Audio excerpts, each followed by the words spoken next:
People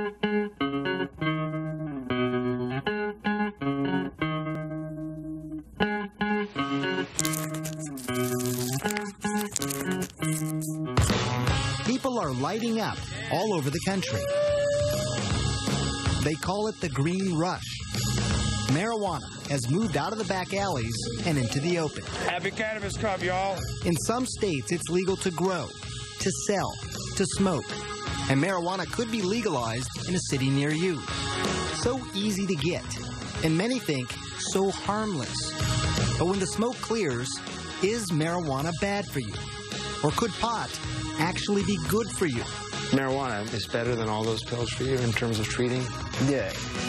I travel the world for answers. What does marijuana do to you? What does it do to your kids? A special investigation. Weed.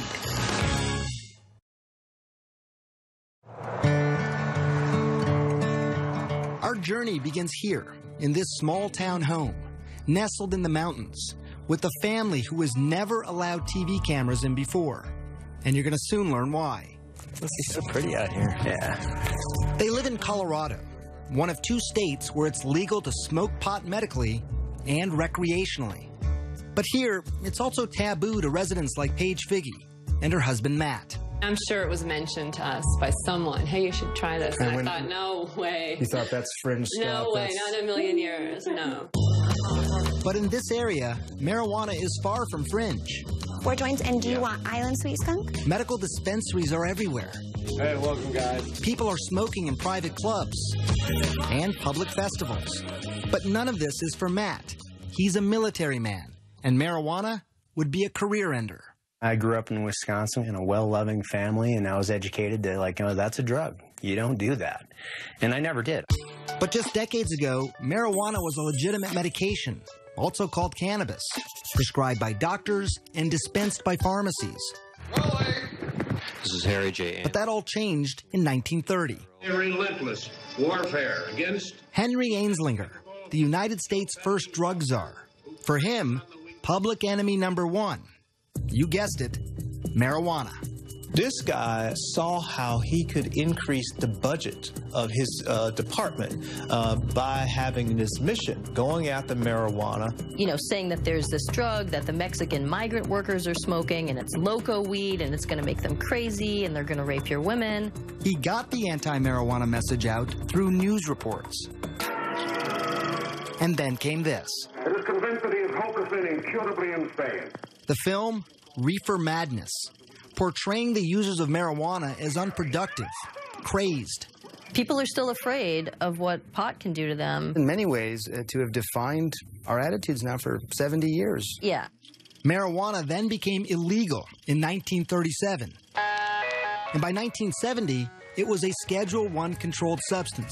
The government was saying it had no medicinal value and had a high potential for abuse. All reasons why the Figgies stayed away from marijuana. Until this. And this might be hard for some of you to watch.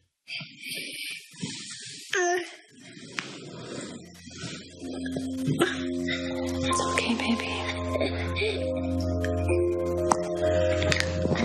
This is their daughter, Charlotte, having a seizure. We just thought it was just one random febrile seizure. Nothing to really do, Right. no medications. It's a fluke. Right. A fluke made sense. After all, Charlotte, nicknamed Charlie, was born perfectly healthy, a fraternal twin to sister Chase. Charlie always had big, big smiles. Just happy kids. Easy. Yeah, easy. Very much so. So it was around 3 months, you said, that when you Yeah. first noticed that Yeah. Charlotte had a seizure. I was changing her diaper, well, putting a new diaper on from after the bath, and her eyes just started flickering. It led to the first of many trips to the ER. They did the $1 million workup, the MRI, EEG, spinal tap. You know, they did the whole workup and found nothing and sent us home. No abnormal blood tests, no abnormal scan. And developing normally, too. You know, talking and walking, and the same day as her twin. Nothing was behind yet. By the time she was 2, though, the seizures had become constant and started to take their toll on their once happy, joyful little girl. She started to really decline cognitively, and she was slipping away, and she just wasn't keeping up with her twin. The Figgies finally found an answer. It was awful news. Dravet syndrome. It is severe, intractable epilepsy. The seizures start during the first year of life and are unstoppable, difficult to control, and very damaging. Severe behavioral problems, attention deficit and hyperactivity, the self-injury, banging her head on the floor and pulling her hair out and like a possessed child. This isn't your perfect, happy Charlotte. It was a race against time. Many Dravet kids die young, in early childhood. Charlotte was almost 3. For the next 2 years, the Figgies tried everything. Strange diets, acupuncture, and dozens of powerful drugs like Valium, Ativan, phenobarbital. But nothing seemed to help. Even worse, some of the medications nearly killed her. After 1 dose, she stops breathing. And after 2 doses, her heart will stop. Did you have to do CPR then on her yourself? Yes. I remember when her heart stopped and I had her pulse and I lost her pulse. There was just nothing. The ambulance is on its way. She survived. You're okay. Mommy's here. But now it was fall of 2011, and Charlotte was 5 years old. When things were at their worst, she just sees all night, and the kids are sleeping either in my room or next to her. They can hear her, the seizure scream all night, 50 times a night. And Chase would come in the morning and just, this is her twin, and just hug her and like rub her head and say, I'm just so glad you survived through the night last night. Matt had been deployed to Afghanistan, and the only thing he could do to help was start scouring the internet. And he stumbled onto this video of a child using marijuana. So how's everything going? Jaden had 4 days without a seizure. I'm like, wow, having success on specifically Dravet, this is interesting. It's natural. And while he couldn't ever imagine taking marijuana himself, he was now in the stunning position of recommending it for Charlotte. I was like, we need to do this. And I said, I don't know. Charlie, there you are. And then Charlotte's condition got worse. 300 seizures a week, almost 2 every hour. She was not talking or moving, basically catatonic. As a last resort, doctors wanted to either prescribe a powerful veterinary drug used on epileptic dogs or put Charlotte in a medically induced coma so her brain and body could rest. For Paige, those were not good options. But maybe, just maybe, marijuana now was. But she was about to find out how hard that would be. This isn't go to the pharmacy and pick up your medicine. There was no protocol. When we come back, what will the Figgies do? And what would you do if this were your daughter?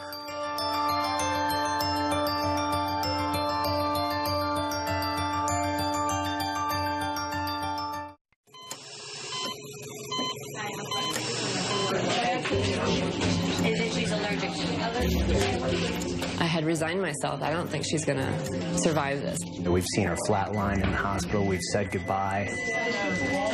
You're listening to Matt and Paige Figi describe their own daughter. What would you do if this were your child?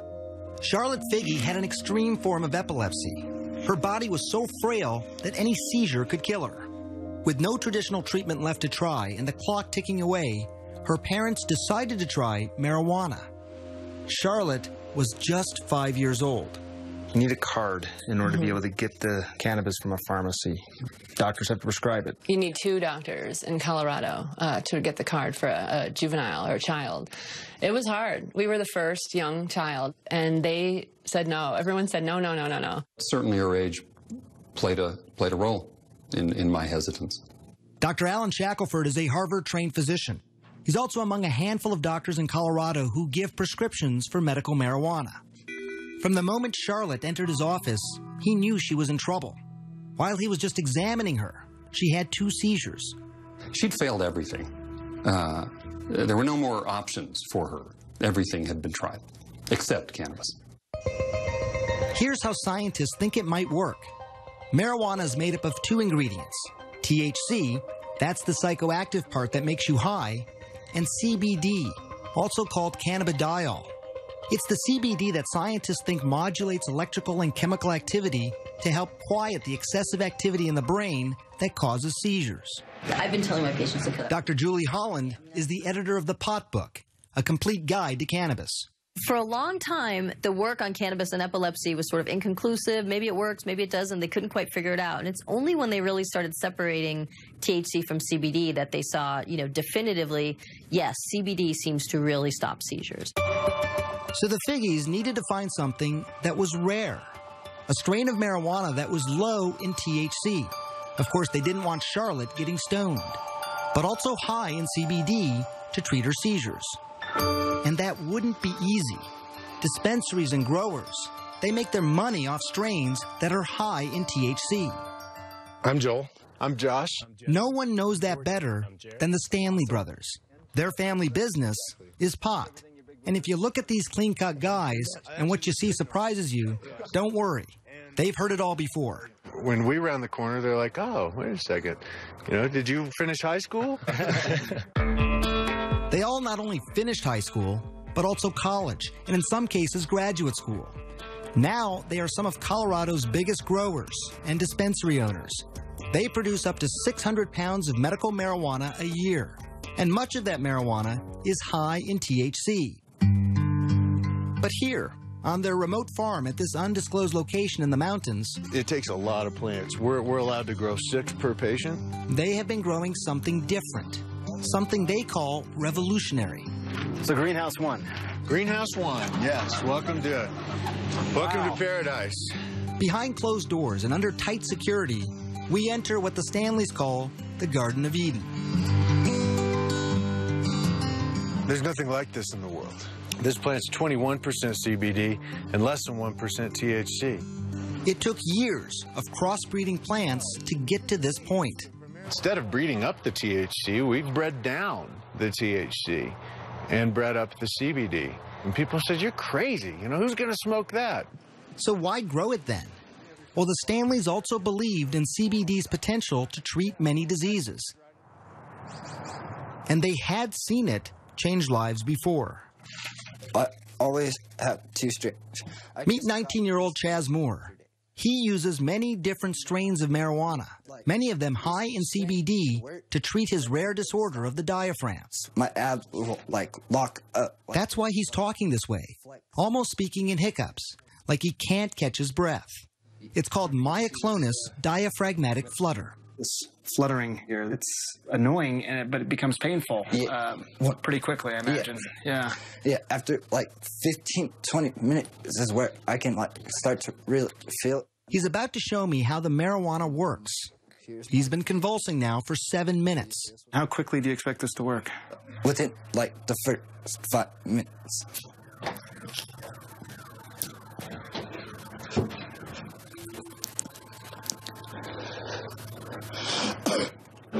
And I'm done.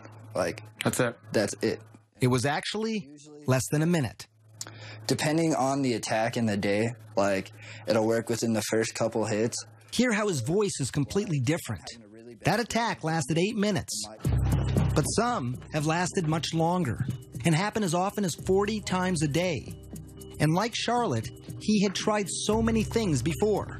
By 16, Chaz was taking these powerful, addictive, potentially deadly narcotics and muscle relaxants daily, like Valium and morphine.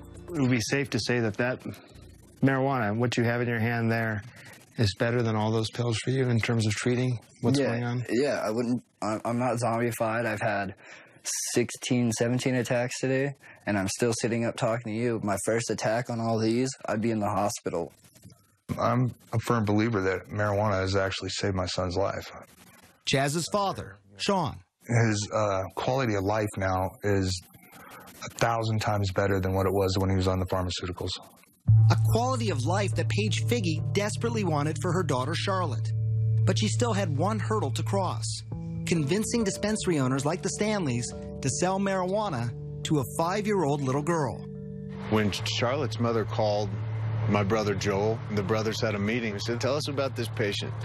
She's 5 years old, he said. And we said, oh, no, we can't do that. Why? It was the fear of the unknown. Charlotte was the youngest patient at the time wanting marijuana. Would it be too much for her? Or would it change her life forever? We'll find that out later. But first, learn more about what marijuana does to your kid's brain. and yours as well.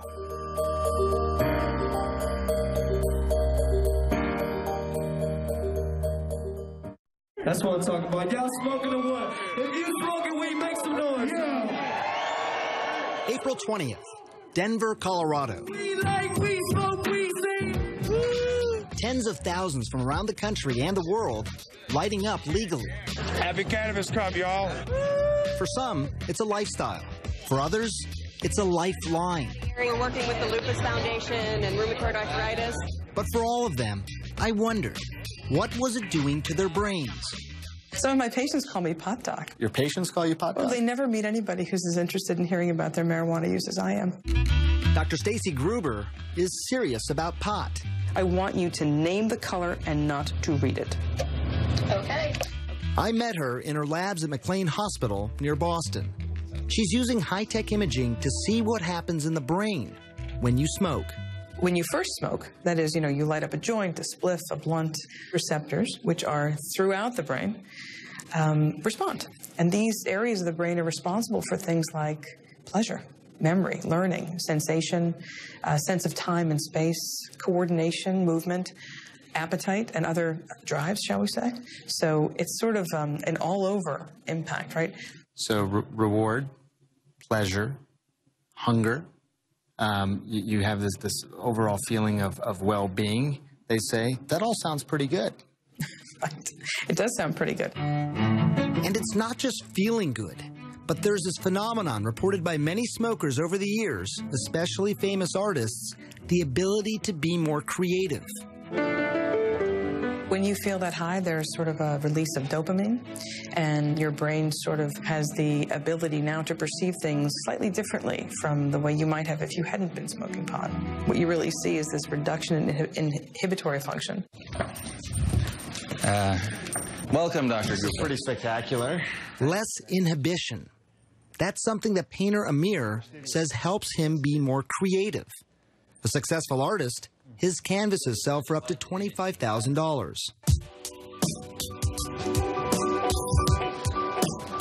It's my favorite way to work. Using marijuana. Yeah. He's been painting for 14 years, smoking for even longer. He says it makes him feel more relaxed, but most importantly for him, he says it makes him less critical of his own work. Stop worrying so much about this and that, and just sort of looking and being as present as possible. Amir does caution that it's a delicate balance for him. It would make me very apprehensive, as maybe a little paranoid, just too analytical. You can get paranoid, you can have disorganized thinking, you get disoriented. It can be uncomfortable, it can lead to panic attacks or anxiety attacks in people. How do you know when you've done too much? Simple tasks become very frustrating, like mixing paint, and then just sort of get into this state of you know.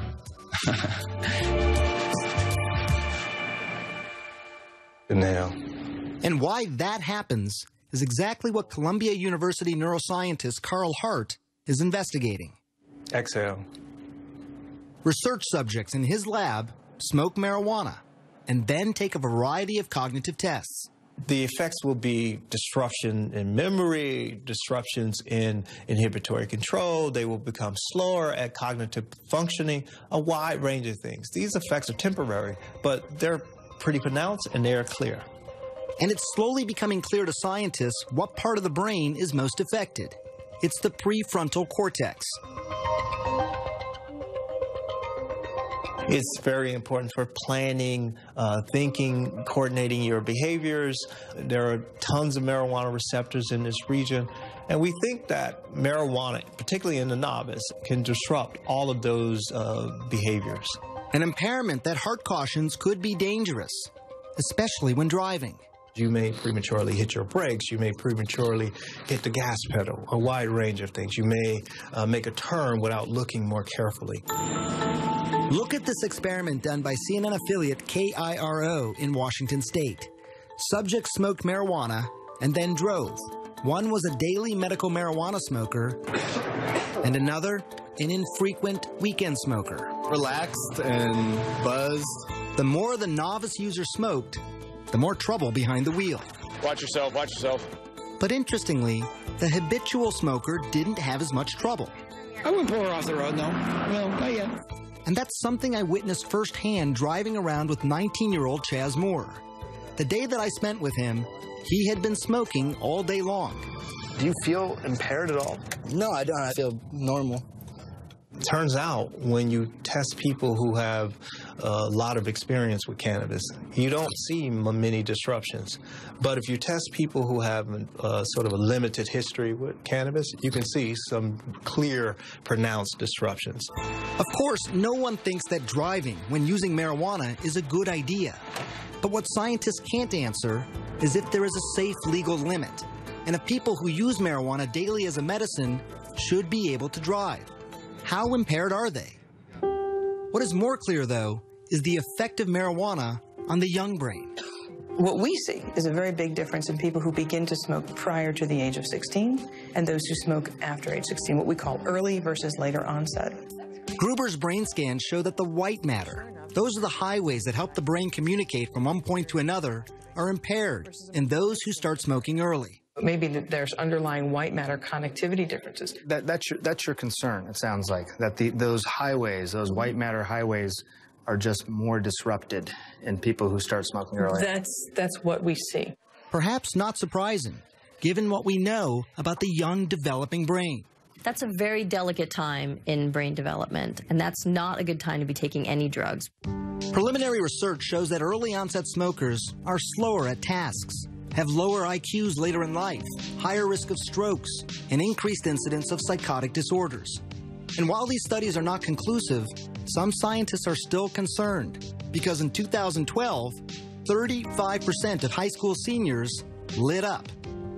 And that could mean a generation of kids with damaged brains. And many fear something else. I never really told myself I needed help. A generation of marijuana addicts. When we come back, the truth and the science behind what's being called a growing epidemic. And later, Charlotte's story, the first and youngest child to try marijuana in Colorado.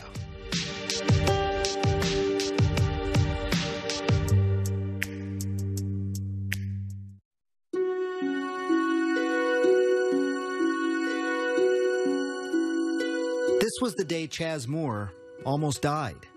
Pumped full of drugs like morphine, Dilaudid, Valium, to quiet a non-stop 48-hour attack. I thought I was going to overdose, and yeah, it was pretty bad. At his bedside, his father Sean watched his son go from being catatonic to what he calls high as a kite. How high are you on the morphine? I'm not high. I've watched friends of mine die from taking the same drugs that he took. You see, Sean was a drug addict, and he had struggled for decades to get clean. It was scary. It was really important for him not to take these drugs if he could avoid them. If he could avoid them. I know how addictive they are. I've seen it. It scared the hell out of me. But Sean is not scared of marijuana, and neither is Chaz. This right here, I don't get sick off of it. I can't overdose. And Chaz is right about that. While there are fatal, accidental prescription medicine overdoses every 19 minutes in this country, there are virtually no reports of fatal marijuana overdoses.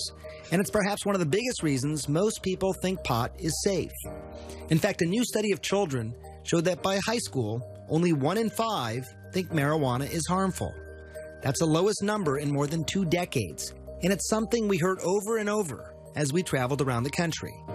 Not really that harmful. It has a lot of benefits. Not really too concerned about it. I think it's safe if you're a safe person.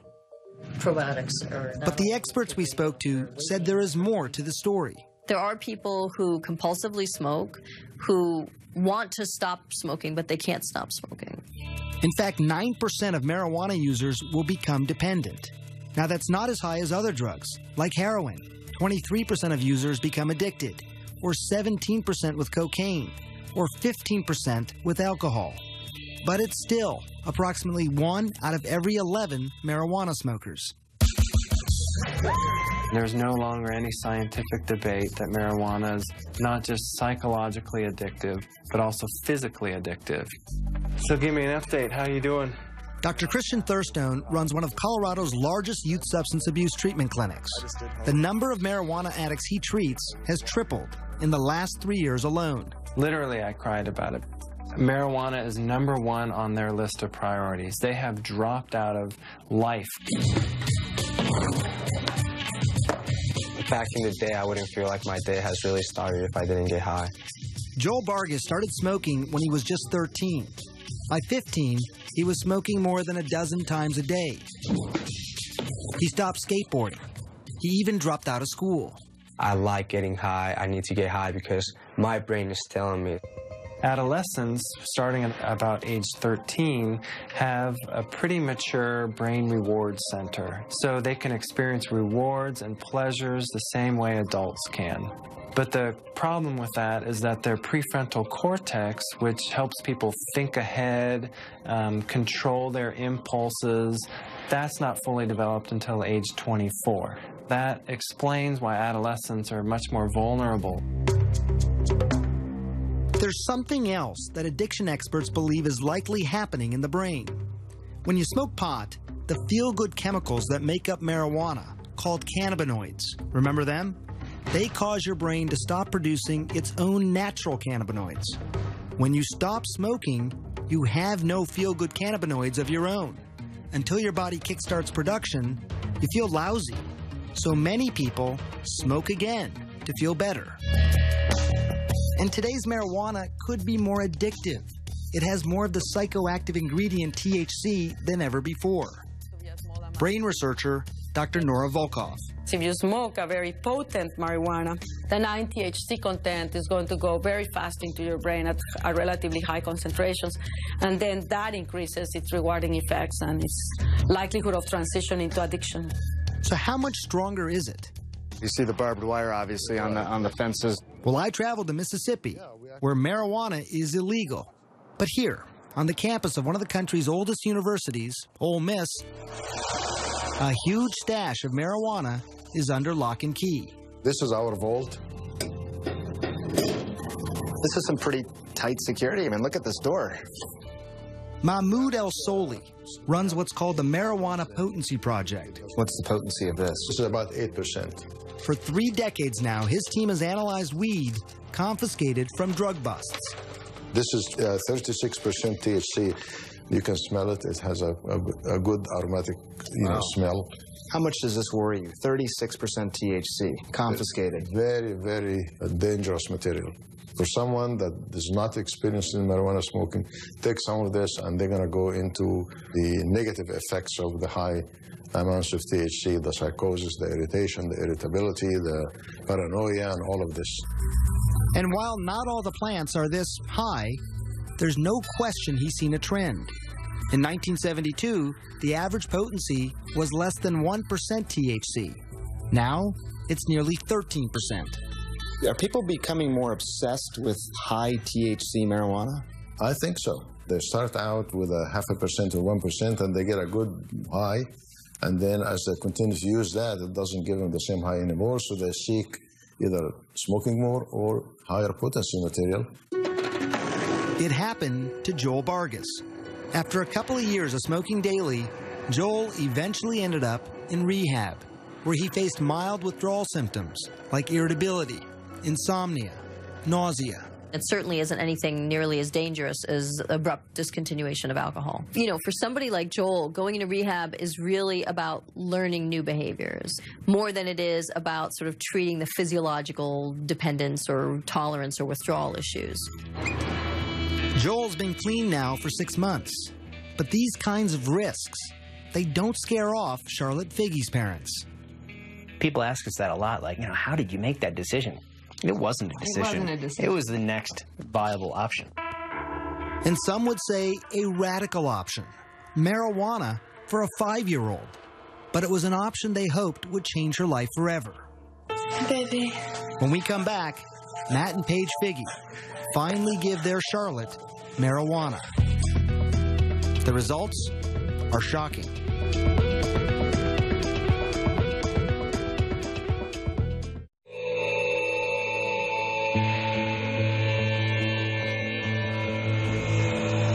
was January 2012.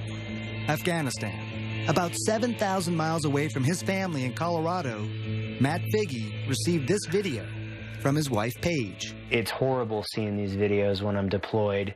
It was his 5-year-old daughter, Charlotte, seizing. Diagnosed with a severe form of epilepsy, she was having 300 seizures a week. Each attack so severe, it had the potential to kill her.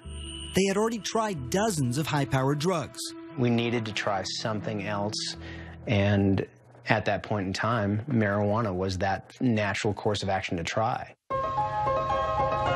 At home in Colorado, Paige searched for marijuana high in CBD. That's the ingredient some scientists think helps seizures, and also low in THC. Remember, she didn't want to get her daughter stoned. She found a small amount at a Denver dispensary. The owner was surprised that anyone would even want it. They said it's funny because no one buys this, you know. That was the general consensus. Nobody wanted it. It didn't have any effect. Paige paid $800 for a small bag and took it home. I had a friend that was starting a business on making medicine. And I said, can you help me extract the medicine from this bag of marijuana? I measured it with a syringe and squirted it under her tongue. It was exciting and very nerve-wracking. Holding Charlotte in her arms, Paige waited. An hour ticked by, and then another, and then another. She didn't have a seizure that day, and then she didn't have a seizure that night. Did you sit there and look at your watch? And... Right, I thought, this is crazy. And then she didn't have one the next day, and then the next day, and I thought, she would have had 100 by now. And I just thought, this is insane. I remember how happy Paige was. Like, it's really working. I can't believe it. Yeah, that was pretty amazing to hear. It had worked. But in just a couple of weeks, the excitement was overshadowed by panic. Paige was running out of marijuana, and the dispensary didn't have any more of that particular strain. Even if there was more, the monthly price tag would have been astronomical. $2,000, and not a penny of it covered by insurance. But then Paige heard about the Stanleys, the 6 brothers, and their greenhouse of marijuana that is high in CBD. I said, oh my goodness. He says, I don't know what to do with it. We're trying new things with it, but no one wants it. It's not sellable. I said, just don't touch that, just we need that plant. At first, they didn't want to take the risk of giving marijuana to such a young child. But then they met her. Tell me about the first time you met Matt, Paige, and Charlotte. I'm going to get you misty-eyed. Yeah, you get all of us crying when we start talking about that little girl. The Figgies had hit the jackpot, a steady supply of high CBD marijuana, and they only had to pay what they could afford. People have called us the Robin Hoods of marijuana. And they say that we sell pot so that we can take care of the kids and the truly less fortunate. Charlotte was the first of those kids. Late spring 2012, she tried the Stanley Special Marijuana, and again, it worked. I can't tell you what that means to us. Get you a dozen in a little bit. If it doesn't get you, something's wrong with you. She lived her life in a catatonic state. Now her parents get to meet her for the first time. What a revelation. Yeah, kitty. The child who had had 300 seizures a week was now down to just 1 every 7 days. Pitter-pat, tiptoe. When I first met Charlotte, March of 2013, it was 1 year after that first dose of marijuana. Achoo! After almost 2 years on a feeding tube, she was now eating on her own. Yellow? She was talking, even walking. Puppy. Yeah, please, she said please. Go! But these stories, they are not without their skeptics. One of the country's 2 hospitals dedicated to Dravet syndrome in Florida states at present there is no evidence that cannabidiol is effective for the treatment of epilepsy. The American Academy of Pediatrics also opposes cannabis, as does the National Institute on Drug Abuse. It is such an amazing turn of events that it really can't be a fluke, but I do still wonder. Do you still wonder too? Matt? Hell no. You know it's working. It's working great. You just look wonderful. And Charlotte's doctor, Alan Shackelford, also agrees. Yet his commitment to medical marijuana has drawn criticism. He's even been called Dr. Feelgood. How difficult is this for you to talk about as a physician? We are typically conservative as a profession and probably as individuals. We want more proof, and cannabis doesn't have that. And it's why he has traveled the world to look for researchers who might have the answers. And that took him to the place many call the medical marijuana research capital. Israel. It might surprise you, but actually research into cannabis and epilepsy started here in the 1970s, with studies that showed it could reduce convulsions in rats. Today, Shackelford is hoping to start clinical trials in humans there. We need to understand it well enough that they won't be reluctant to at least give it a thought, at least try it. And it's not just epilepsy, but researchers in Israel are studying a variety of illnesses. When we come back, what they're finding, up close, and an amazing look inside hospitals and nursing homes where patients are lighting up, courtesy of the Israeli government.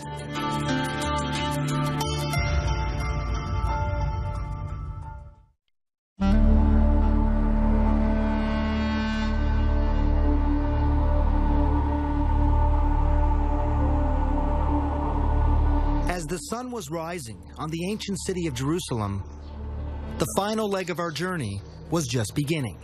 There have been some great advances here, and I'm proud of that, obviously. Dr. Boaz Lev is with Israel's Ministry of Health. Here, they have pioneered marijuana research. They were the first to isolate THC and CBD decades ago. And now the country's ministry licensed 10,000 patients to use marijuana medicinally and has approved more than a dozen studies to treat illnesses like PTSD, pain, Crohn's disease, even cancer. Hopefully, this will prove to be the best medication. I really hope so. We're not there yet. Answers might come from places like this. It's a state-run nursing home outside of Tel Aviv. Residents here are using marijuana for pain, loss of appetite, Parkinson's disease, and dementia. Moshe Root is one of those residents. He was 77 when he smoked his first pipe of marijuana. He's 80 now, and he smokes a couple of times a day. It's to help with the pain and the hand tremors caused by a stroke. So it's a mixture of tobacco and marijuana. He even decided to light up during our interview to stop his hands from shaking. You're saying your hands are steady because of the marijuana? It also helped ease a deeper pain hidden from sight. You see, Moshe is a Holocaust survivor. When his wife died a couple years ago, he was haunted by nightmares of his childhood, hiding from the Nazis. The marijuana, he says, took him out of the darkness. You dream. You fly. When you smoke? Yeah. There are 19 other patients here. Scientists at Tel Aviv University are now studying their progress, and they call the results outstanding, including weight gain, improved mood, pain and tremor reduction. But I can tell you as a doctor, it was my next stop that proved the most surprising. This is Israel's largest hospital, Sheba Medical Center. You put up your medical cannabis. Amashe is using marijuana to help him with the pain and nausea from chemotherapy. Filling up the spoon, so that's your medicine inside there. Of course. Now take it out, put up the mouth. And he's doing it inside the hospital. How are you feeling? Relief, first of all in the muscle, in the leg.